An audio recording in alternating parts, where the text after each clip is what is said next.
Hi guys, তোমরা কেমন আছো? আমি ভালো আছি তোমাদের আশীর্বাদে। সোটাকুর আপ্লুত অল টাইম আইবরপুর বাজারে একটু এসেছি আপনাদেরকে দেখানোর জন্য।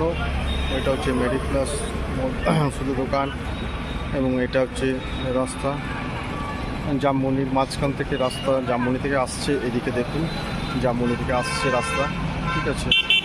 এখানে এই পাশে হচ্ছে আমাদের বোলপুর শহরের মধ্যে বিখ্যাত পেট্রোল পাম্প, যার নাম হচ্ছে মুখার্জি পেট্রোল পাম্প। আপনাদের গাড়ির তেল ভরানোর জন্যে আপনারা আসতে পারেন। এখানে গাড়ির তেল সুলভে স্বচ্ছ তেল পরিমাপকভাবে পাওয়া যায়। এখানে হচ্ছে হাওয়া চিকুন, এখানে হাওয়া চিকুন হচ্ছে প্রত্যেকটা স্ট্যান্ড এখানে হচ্ছে।